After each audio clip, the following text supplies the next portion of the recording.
Hello and welcome to another episode of the Autoblog Podcast. I'm Greg Migliore. Joining me today in the studio, senior editor for all things green, John Snyder. What's up? Good afternoon. Good afternoon. As well, also in the studio is assistant editor Zachary Palmer. How's it going, man? Not too bad. How's it going with you? It's good. It's Tuesday afternoon. The 4th of July is nearly upon us. It is. United States is playing England in soccer right about now, I think. Yeah. Anyways, got a great show for you. We're taping this, recording this on Tuesday, so we're going to get this out a little bit earlier this week, so you can have it for all your 4th of July travel plans. This week, we're going to talk about the Nissan Murano, the BMW X5. We've been driving those. Pretty cool vehicles, some crossover times here. Also in the news, the Honda E. Power figures for that are out. This is this really cool looking small car that we saw first as a concept, I believe, at the Frankfurt show a couple years back. Now it's essentially making it into production in some markets overseas. Man, I wish they'd bring it here. Other topics, Shelby power and price are out. This is for the GT500. It's going to be expensive. It's going to be awesome. It's going to outgun almost everything, but it's also going to be very expensive. Also, there's a hybrid cruise ship out. So we'll talk about that. Lastly, we will spend your money. We got a good one from one of our friends over in the UK. Let's jump right in. All right, guys. Nissan Murano. We had one in the fleet last week. Zach, you and I were just talking at our desks this morning about kind of how we felt about the design inside and out. The Murano had a pretty light redesign, I think, for the 19 model year. It did. Yeah, and do you remember what they did to it? Yeah, so it's almost nothing, actually. Like they changed the front fascia a little. They gave it a little bit more black trim, and the headlights and taillights are LED now. And that's pretty much it for the outside. The inside, the fake wood trim that we were actually talking about before, that's new for 2019. And they gave it a few safety features as well. Not like a lane keeping assist, but it does have a lane departure assist. It has blind spot monitoring and automatic emergency braking as well. So those are the new features that they gave it for their little mild refresh of 2019. They're like a mild plus refresh on maybe the Taco Bell or, like the Thai food scale. I mean, there's a little bit going on there with some of the tech gizmos. The LED lights, they look the same to me. But I mean, that's nice. They're finally giving this thing LED lights. Yeah, the actual look of the lights isn't much different. It's just the fact that they're LEDs instead of halogens now, which is always cool. LEDs, I agree. LEDs always look better. But no, like, it doesn't really look like on the inside as though they did a whole lot to try and bring this up to date with the competition. It just doesn't quite pass the muster for like a mid $40,000 crossover for me. The combination of trim, the dark wood trim with the black leather, and then this like bright silverish, grayish, weird trim that goes along with it. None of the colors feel like they work together, and none of the patterns actually feel like they work together. It's really hit me in the wrong ways. I don't know if you felt the same way as well about that. Yeah, so the interior, I think, has always been, in some ways, the shortfalls of this car. It's just, I like the exterior design. I think in 2015, when they rolled this out, this new generation, they took the Murano for being kind of quirky, kind of weird. Some people thought it looked a little bit like the old Subaru Tribeca, if you remember that thing. And I thought this was like almost trend-setting. They were going like sporty crossover at a time when people still were like looking at pretty boxy, pretty traditional SUV styled crossovers, if you will. So I thought this was a risk. I credit, then Nissan design chief Shiro Nakamura's team for really executing a vision. This is kind of like what the Maxima was looking like at the time. Nissan was really doubling down on like these like aggressive, futuristic designs. And I thought the Murano really like sort of led the way there because you didn't see that in the midsize crossover space. So I generally like the outside. I think now we've got things like the Chevy Blazer, which John hates, but we almost have to have like the Blazer like gut punch in the podcast every time John's on it. Fair. I like the Blazer, to be fair. I do too. Yeah, I think it's pretty good looking. But point being, there's cars like that now, and Volvos and the new Escape, the new Edge. Like, other people are in this field now. So I think Nissan still, I think, is on the edge. You know, they're the leading edge of exterior design. I think, Zach, you've got a slightly different take. But yeah, outside, I think still looks good. Inside, though, it's like, man, these materials. I mean, the fake wood, it's like so obviously fake. You know, the like obviously fake, like trim, shiny stuff. It's like, it's all blinged out. It's like it's trying to look super ritzy, but it's like not. You know, I mean, it's like wearing like, I don't even know, you know, it's like, it's just trying so hard. Plus, I think the layout inside is really bad too. Like doing simple things like changing the radio station and turning up the volume, you kind of have to like reach over to do. And the interior is fine, but there's a lot of shortcomings in there. You know what this car really needs to set itself apart? A convertible top. I don't think they've thought of that, have they? That's never been done, right? I actually went on the first drive for that car, and I actually liked it. And there are still people around who, you know, are constantly looking for used ones. I guess the market value for used Murano cross cabs is pretty high. So, I remember seeing one of those at, I think it was the LA Auto Show, 15, 14, whenever they showed that. And I was just standing next to it. Like, I remember talking to another journalist, and he was like, "Could you believe this is a thing?" We were both just kind of standing there, and I agree. If they still sold it, I mean, I feel like there's so many crossover ideas from just a few years ago that it was like, no, we can't do that. We got to be like smart. The economy's tough. We got to stay in our lane. Things that like now might work. A crossover convertible. People like crossovers. Sure. Yeah. I don't think you're wrong, John. I don't think they were either. They were ahead of their time. Yeah. But I have other thoughts there on this, Zach. I think maybe you like the outside less of the Murano. Yeah, I mean, I'm just sort of in the middle on the exterior styling. I think that cars like the Blazer and the Edge and even the new Honda Passport almost strike me as better exterior designs than this one. There are plenty of curvy, you know, just not too sharp edge crossovers out there, and this is starting to get to the point that it's been out for a few years. It's just starting to blend in with the rest of them out there, and that's sort of how I feel about the driving experience as well. You know, it has that it's a solid 3.5 liter V6, but it's paired to the, you know, sort of lazy CVT transmission. You know, it picks up off the line, and then there's a little dead spot in the middle, and then the revs get up, and then it starts to get a little faster, and it's just. It's not, you know, a car that really begs you to hit the gas or anything like that. I think that the 3.5 and the Passport, or the 3.6 and the Blazer, are both better engines as they're paired to traditional automatic transmissions, and it just makes for a slightly more engaging drive, you know, if you go for a car in this midsize crossover segment. I agree with you. I think in some ways I do look at this vehicle through a little bit of like, you know, rose-colored glasses. This was one of the like early long-termers we had at Autoblog, maybe the second year I was here, and I got a lot of time in the car, so I kind of liked it. It had a really light, creamy interior. The interior was bad even then. People's like blue jeans would kind of melt into the like leather. Like this actually happened over the course of the year. So I have some fond memories of it. It was, you know, it's a big, nice, stylish crossover. The engine's pretty good. CVT is not that great. It's par for the course. That's what I did in my night in the Murano is I went golfing. So the golf clubs fit in there. I played lights out. I must give myself a plug. I don't know why I had such a good night golfing. I forgot the water, in fact. So I just played like 9 holes in like 90-degree heat and played great. And maybe the Murano had something to do with it. It probably didn't. Anyways, we should probably move on from this, get over to the X5. Just drove that last night. I definitely enjoyed driving it, but let's tee things up with John, who did the first drive back last fall. You had the whole lowdown on this vehicle, so kind of break it down again for us.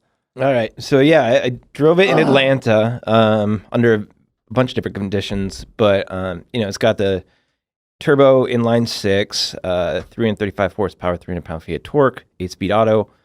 This was the X-Drive 40i that I drove. It was nice. I really liked pretty much everything about it except for one thing, and that was the steering.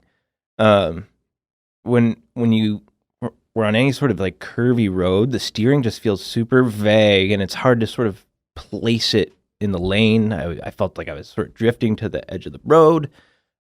Just felt really numb and not very responsive, and a little like floaty and drifty. But everything else about the car, I loved it. I took this thing off road. It was on, all season tires. It was fantastic off road, which really surprised me. I mean, I don't think many X5 owners are going to actually do that with this, but it's pretty cool to know that it can. It has tons of cool little features like the load leveling suspension and stuff like that. And it does a lot of things really well. I just did not like the steering. I think that would maybe make this a deal breaker for me. And, I am actually right there with you on the steering. The first time I drove this, it felt like a steering system that I had never felt before on any other kind of car. And I came back and looked it up on BMW's website, and it's something that they call integral active steering. They've actually used it on other BMWs previous to this X5, but this is the first time that any kind of an X crossover vehicle has had it. To quote the BMW website, what this does is the system has the additional effect of increasing straight-line driving comfort by actively countering the vibrations triggered by bumps on one side of the road. So what it does is it puts these little weird impulses into the steering, and it's not something that you're used to.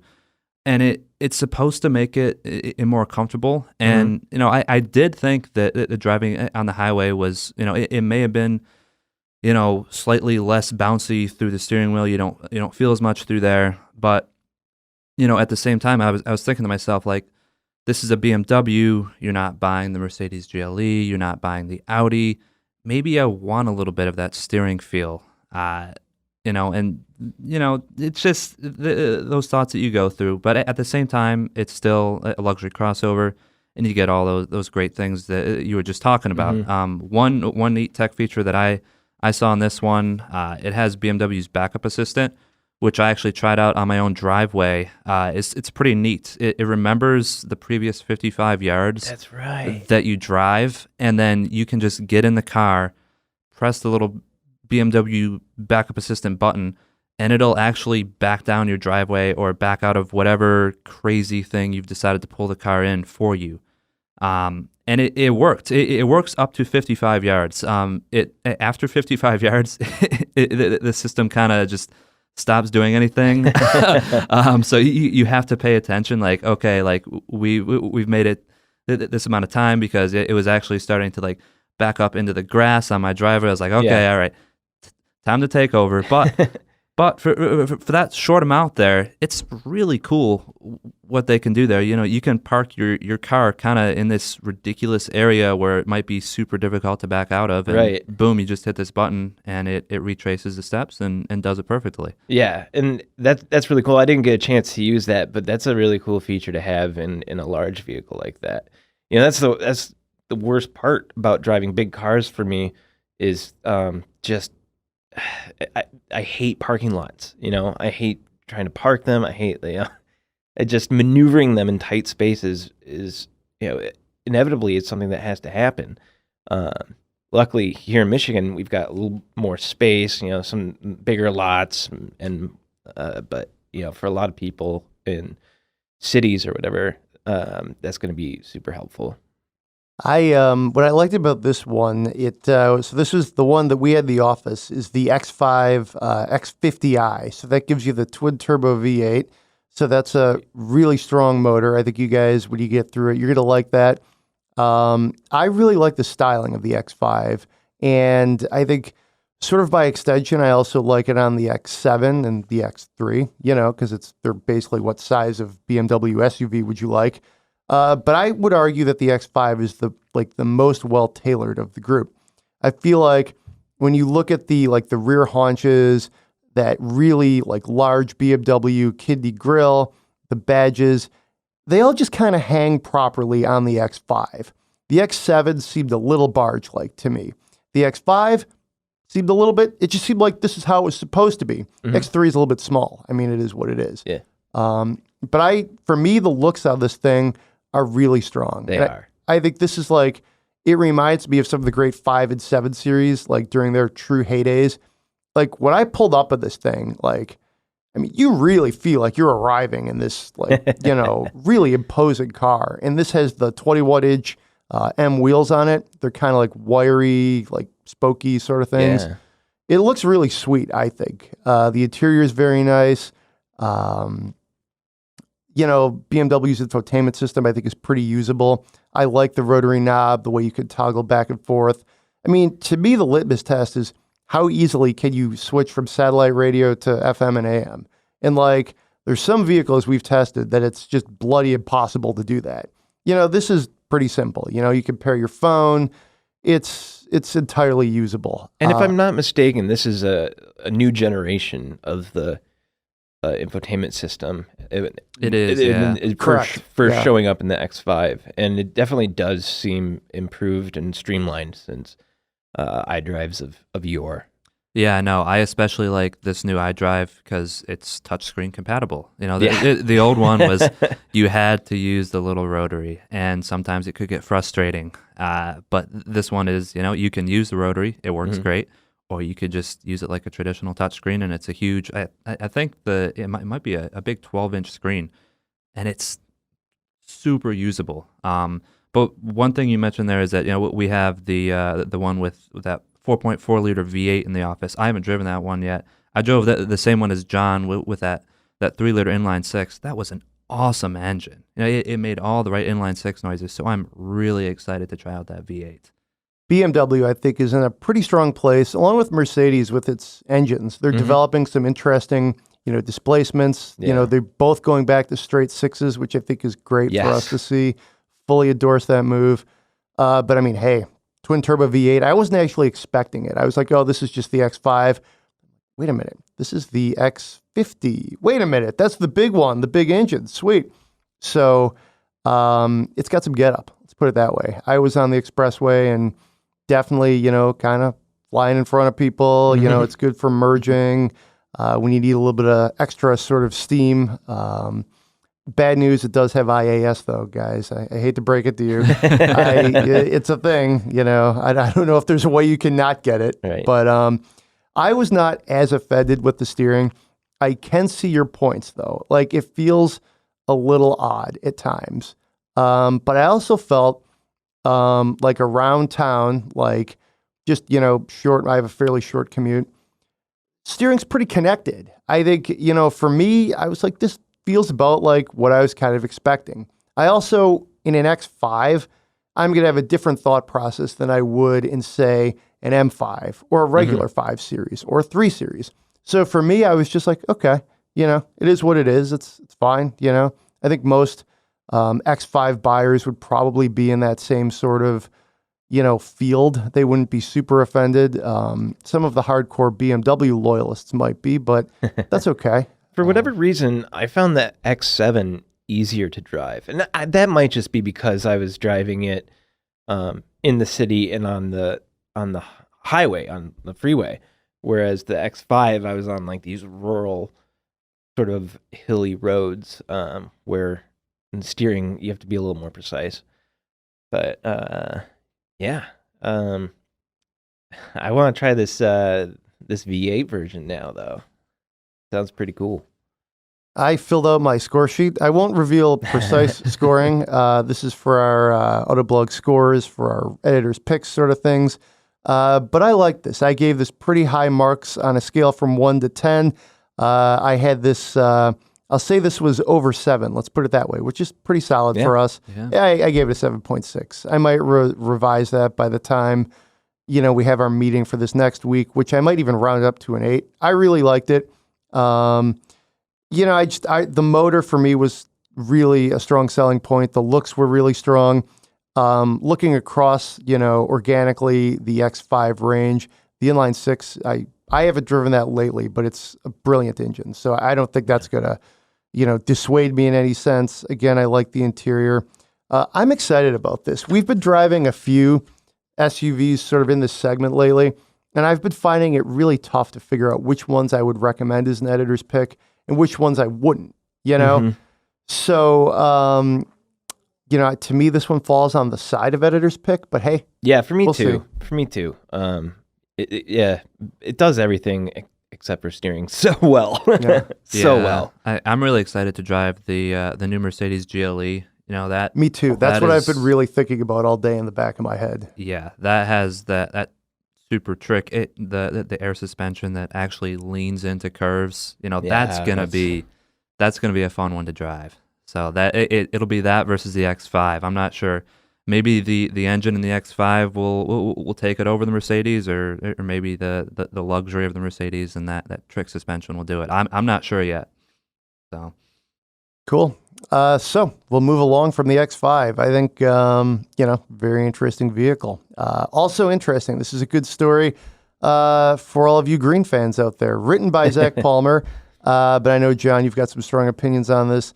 This is the electric Honda E. Some new photos. The power figures are out. Why don't you just really quickly give us the 30-second microwave version of what's new there, Zach? Yeah. So Honda's been just trickling out new information, month by month. And new today, we learned that it has 148 horsepower and more than 221 pound-feet of torque. So we don't know how heavy the car is yet, but with electric torque happening, all that coming on right from the start, this is probably going to be a pretty quick little city car. Yeah, it's not bogged down with a huge battery. It doesn't have as much range as, some of the compact hatchbacks that are coming out here now. But, I don't think that's necessary. But yeah, that will improve, the power to weight ratio for sure. Absolutely. And one other bit that Honda revealed here is a turning radius of just 14 feet. That is, an absolutely astounding turning radius to me. We tested a Smart 4.2 electric drive, I think it was last year or the year before. And so a smart car, it's about as small as they get. Yeah. That has a turning radius of 22.8 feet. Wow. So this doesn't just slightly beat it. This absolutely demolishes That's crazy. that turning radius. So for perspective, roughly how big is this car? It's how big is this thing? I'd have to look up the exact figures, but man, I mean, I would estimate, it about a foot smaller than a Fit or Gotcha. so. So Okay. just kind of picture a Honda Fit and just chop a foot or maybe a little even more than that off of it. Okay. I mean, that's a pretty small car. I think, my gut take is they could sell this car here and it could be a winner. I think bring it here, make this the ultimate city car. I don't think people want to drive these weird, weird borderline golf cart motorcycle things. I think they want a legitimate car, but they want it to be small. And if you live in New York or Chicago or Los Angeles, or, Detroit as the downtown continues its resurgence, you need a car like this. You can't drive a Chevy Suburban. I truly think something like this that's styled this cool would do well. And the other thing is, everybody doesn't have to be everything to all people. Sell it on the coasts. Do that. Sell it in Toronto and Montreal and Vancouver or something. Hit the niche markets, or not the niche, but the targeted markets, and do that. I mean, I've really liked this thing since I remember writing the post on very early, September of 17. Does that sound right? For that Frankfurt show. And I remember looking at this picture thinking, this thing's awesome. They got to do this. And I'm glad they are. But I just think there's a market for it here. I think maybe even find a way to stretch it half of a foot. I don't know. Just get it somewhat to be a little less, this small in simple terms. But I think it could work. And I think it's also a situation where eventually gas prices are going to go back up. And we're going to, people are going to want to drive stuff like this. We have driven really small cars here in the past.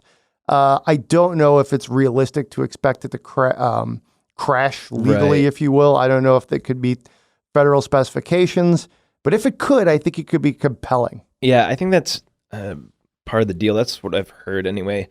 Yeah, Honda designed this for Europe, and I think they shot themselves in the foot a little bit by doing that specifically and not, having an eventuality of bringing it over to the U.S. Because, yeah, if you design it for this, specifically for the certain market, and then it can't pass our crash tests, and you find that, it takes off in Europe and everyone loves it, and you just can't sell it anywhere else, that sucks, man. But Honda has said that they've got something else in the works for the U.S. I just wish it was this, No, I don't want something else. I want this. Exactly. Yeah, I really wish that they'd bring it here. If I wanted an electric car, without even driving this, I would want to buy this car. Mhm.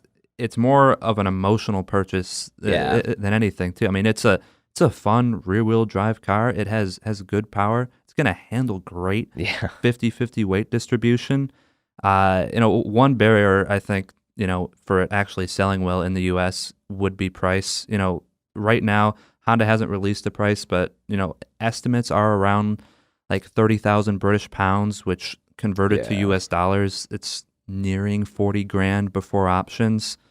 And of course And Honda before a tax credit. yeah, I was going to say, like, Honda would get that $7,500 tax credit, but that's still over $30,000 for a car that's smaller than a Fit, which for me, I wouldn't mind, but Yeah. it's just, it could be a tough sell. If I lived say John, you're from Ann Arbor. Say I lived there and I had some nice loft and I walked a good amount of time and I just needed wheels and I wanted them to be sustainable. And most of my driving was just around downtown Ann Arbor. I'd look at this, or downtown Detroit or New York. Sure.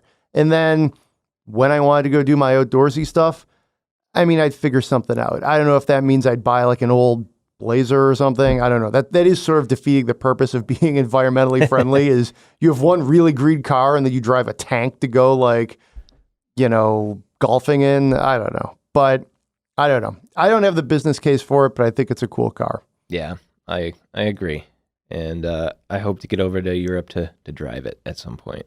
Yeah. That's a really good idea. Yeah. I think you just brought up a really good idea. That's like what we should do is go to Europe and drive this thing. Yes. Maybe at the next, there's a Frankfurt Motor Show this year. Mm-hmm. Yeah, I'm about to head off to the Goodwood Festival of Speed. I hope that Honda at least has one there to see. Yeah, that'd be cool. I've never seen it in person before. It just looks so good in pictures. Yeah. This is like the Suzuki, I'm forgetting it, the Jimny. Mhm. That's another thing Yeah. that it's very small, but I think they could sell it here. Yeah. Targeted markets. I think some of these things, they're not like, they're selling Americans short and thinking the only thing we want to drive is like enormous battle cruiser SUVs. And it's like, there's a time and a place for that. It's a big country. There's no question. But in certain situations, this could work, and that's where I keep looking at, why and how some of these other companies could be, succeeding. So anyways, let's really throw a hard fade here. We're going to talk about the Shelby, but here's just a random news story this week. Reuters moved it. The next hybrid, how about a cruise ship? Yeah. This is coming out of Norway. It's battery powered, going to sail for the Arctic, which cool. It's awesome. You got to check this out. We got pictures of it on our site. It's pretty cool looking. It's, definitely how would you picture your stereotypical like large cruise liner. It's named after a Norwegian explorer who did the Northwest Passage back over 100 years ago, first to reach the South Pole back in 1911. Let's see, I got the name in front of me. It is where is the name of this thing? The Roald Amundsen. I'm probably saying that No, wrong. I was going to say that's better than I could have done. Yeah. So, anyways, the point though is this is a cool idea. I think we should do more of this stuff. It's kind of awesome, you know? For a full breakdown of how this actually works, definitely read the story on our site. But I love the concept here.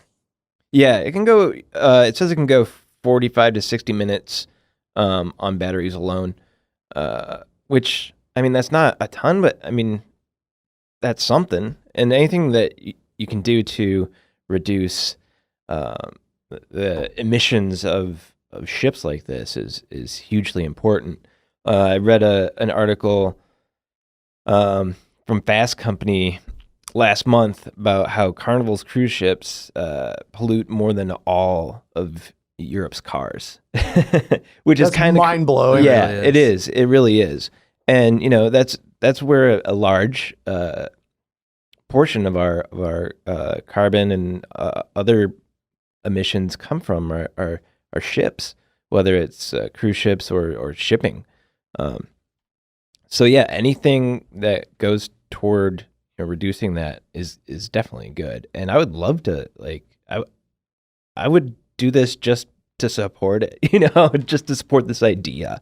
I think it'd be fun. I'd probably be pretty geeked out about being on a cruise on this hybrid ship. Probably be pretty quiet, at least for the parts the batteries are going. Well, yeah, you could get into the fjords and turn off the diesel or whatever motor and putter around quietly around the wildlife, and you won't be affecting whales and their migration and stuff with that, the echolocation that they use. And so yeah, I think it's a really cool idea, and it's a necessary one. Yeah, the sheer size of this hybrid ship sort of blows my mind too. Like, how many batteries, how large is the battery pack that it's able to go for an entire hour like this? There's that, and this also makes me think, like, airplanes, they definitely put out a lot of pollution as well. When is that going to be possible? Obviously, you throw a lot more weight into an airplane, and it's tougher to get off the ground. Yeah, but it's a massive source of pollution that we could possibly hybridize. I'm not sure about the technicalities of the technology there, but it sounds like a good idea in my head. Yeah. I mean, I tell you what, they're going to deliver another one of these ships next year. I'm not sure if this is like a sister ship or what this is, but company's working on another one that's going to have a battery pack with twice the capacity of this one. So they're already making progress, which I think is a great thing. Also, this is like a way better idea than the people who thought, hey, let's rebuild the Titanic. Have you guys heard about that? No. There's a Titanic clone that they're building. Yeah. Oh, that sounds like a disaster. Yeah, I just saw... I see what you did there, John. But, yeah, I mean, this is just I think this is just a really forward-looking idea. Yeah. Agreed. Yep. Cool. All right, let's talk about the Shelby before this podcast comes off the rails here. Yeah, numbers are out. This thing looks and sounds like it's going to be awesome. More expensive, though, than some of its competitors, like the Hellcat. I believe the ZL1, too, Zach. Price tag comes in at just under $74,000. Take it away. Yeah, so, this is obviously going to be the best, fastest Mustang ever, and it's also going to be, pretty much more money than you could spend on any other Mustang, too. And that comes as no surprise. This thing is going to be freaking awesome when we actually do get to drive it. One of the things that probably shocked us the most was the carbon fiber option that comes in at $18,500. That's amazing. That's crazy. Incredible. Like 18.5. That Ford is offering an option on a Ford Mustang for $18,500. The base price, for the record, is just under 27, somewhere in there, of the regular Mustang. Yeah, for just a base EcoBoost coupe, So this is about 70% of that base EcoBoost coupe, or like a used 14 Mustang or something. My mind is blown here. Yeah, but yeah, no, you get super cool Barricarbon 20-inch wheels. Yeah, that's awesome. You get that's amazing. Michelin Pilot Sport Cup tires. You get the massive GT4 track wing, which is right off of the Mustang race car. You get a special splitter with an integrated dive plane and the front splitter wickers. They also take the rear seat out for you. Oh, nice. So, yeah, you get a little less weight. Dodge Demon style. Yeah. Nice. Who doesn't love the carbon fiber wheels either. I think those look way too cool. When those came out on the GT350, I thought that they were the coolest wheels on the market. And they're doing it again for the GT500, so I love it. Yeah, they do look awesome. And look at the photos right now. They're super cool. I think right now when I look at the three, your choices like Hellcat, ZL1, or this, I'm going with this probably. It just looks so awesome. It might be a little insane to drive though, as far as just daily driving. This might sound crazy, but the Hellcat, like with an automatic, will not kill you in some ways. Yeah, like, it's surprisingly docile when you want it to be. Yeah. So, I mean, but the front end, those like, I would almost call them like chin straps on the side, in the way like the Cobra is right in the middle. This thing looks awesome. I've always been a GT350 guy. I always kind of thought GT500, I mean, it sounds awesome, but it's also maybe a little bit much. How much horsepower do you need? It's a Mustang. 350 is more like the right size. Well, holy cow, man. This thing looks awesome. Yeah. No, I totally agree with you. If I was, having to decide between like a Hellcat Red Eye, this, or a ZL1 or ZL1 1LE, I would 100% take the Mustang. I've driven the GT350, and if this has the same driving dynamics and, just that much more power, and if it's manageable, which is a different goal that they've had for this versus the old GT500, which was just, 667 horsepower of pure American muscle and not much else. This is supposed to be a truly track capable Mustang, and I love that. I would absolutely take this over all the competition, I think. What about you, John? I don't know. I'm a big fan of the Hellcat Red Eye. I think if I were picking right now without having driven this Mustang, I would go with the Hellcat. But I will reserve final judgment until I get a chance to drive this. It's interesting. No Camaro fans in this room. I like the ZL1, but I also think the ZL1's a little bit much. Yeah, no, like if I could see out of the Camaro, I would probably take the Camaro, honestly. But it just drives feel, really sharply. It drives. I think that the Camaro in its its 1LE trims, I think it actually is a better chassis and handles better than the Mustang and is more fun to drive from that perspective. But just can't get over that super cramped. You're kind of almost in a little hole when you're sitting in the Camaro, driving your own coffin. Yeah, and I like the feel of the Mustang that much more that I'd buy it over the Camaro. So interesting. I think it's a tough one, but I think I might go Shelby at this point. We'll see though. I'm excited about this car. I think anytime there's a new Shelby, that's a good thing. I remember one time I interviewed Carroll Shelby a few years back. Obviously, it's been a few years. The late Carroll Shelby. And I remember I asked him, like, hey, man, I don't think I said man. I think I said, like, sir. It's like, what's your favorite of all the cars you've built? And he looked at me and he goes, the next one. So I think that kind of speaks to, like, how he rolled and how I think. That's cool. Like, the creed of Shelby is, you never stand still. Always one better. So, yeah, I mean, you get to do some cool things in this gig. And interviewing Carroll Shelby in a theater in downtown LA is pretty cool, and having a few beers and remembering it. So, looking forward to this car though. That's for sure. I think, I just can't get over how mean the front end looks. Yeah. But how about we spend some money? Let's do it. Yeah, let's do it. All right. So this is, let me just pull this up right here. So this is a really cool one, written from Michael, one of our friends over in Oxford in the UK. So thanks for listening and thanks for writing. We really appreciate that. This is a great spend my money. Looking for a family-friendly convertible in the UK. So I've adjusted the budget accordingly. But this means some like older Mustang convertibles. He doesn't have access to stuff like that. So price range is, he's looking at $20,000. Top limit of about 50,000 miles. Previous car, Jaguar XF, XK8 convertible, some Miatas, Lotus Elise. That's awesome. Alfa Romeo, Spider, lots of hatchback diesels. We could like literally do a photo gallery of this guy's fleet of cars he's had in his life. This is awesome. Needs a reliable. It's got to fit a growing 5-year-old. That's pretty awesome too. I think props that you want to maintain a sporting kind of lifestyle. Also needs room for his wife and has a 10-mile commute on back roads with fast dual lanes. Wow, this guy sounds like he's living right. Yeah. So the choices are 2013 Golf GTI Cabrio, 2014 Mini Convertible JCW, liking these, 16 Mini Convertible S, BMW 2 Series, that's from 15, 2014 Audi A3 1.4T, or the 2016 Fiat Abarth 595. Which of these do you guys like, and is he missing anything? So the thing that jumps to me, needs reliable. I'm not sure how reliable a lot of these cars are going to be, actually. You're looking at a lot of used British and German cars, and one Italian one.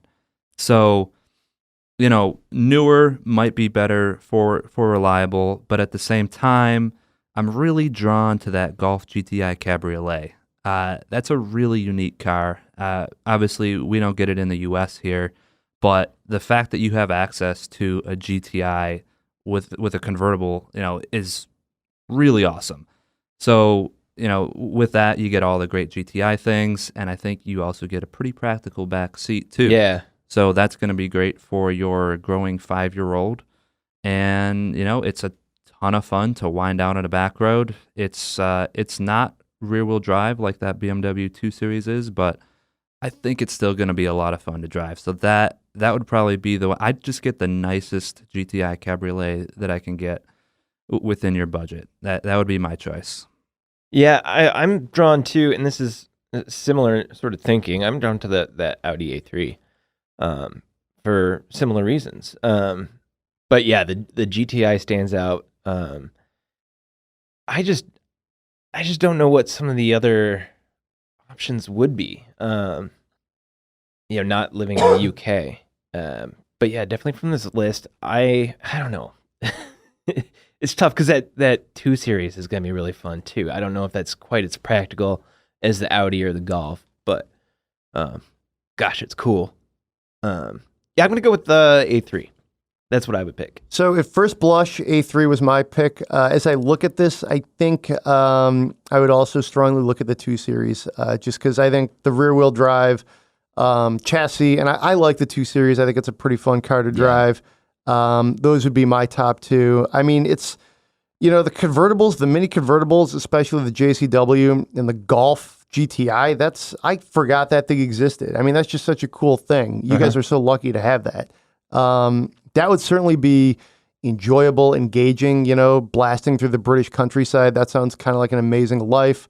My pick would be 2 Series, though. I got to pick one. That's how I'd land. So 2 Series, Golf GTI, convertible, A3? A3. All right. But I could be convinced of 2 Series or GTI, but not the other ones. I'm also weirdly drawn to that JCW. I think it's... same here. It might be like the most fun choice of all of them. Like, I really, really love driving any JCW I'm in. And, it won't be great for backseat space or anything like that. But if you're just looking for pure fun, that might actually be the choice on the list. Yeah, I could see that. I think this is a pretty fun list. So, Michael, let us know what you end up picking. We would love to hear how this turns out. Thanks for writing. And to everybody else, thanks for listening. Have a great and safe holiday out there. Happy 4th of July. For John, Zach, I'm Greg. We'll see you next week.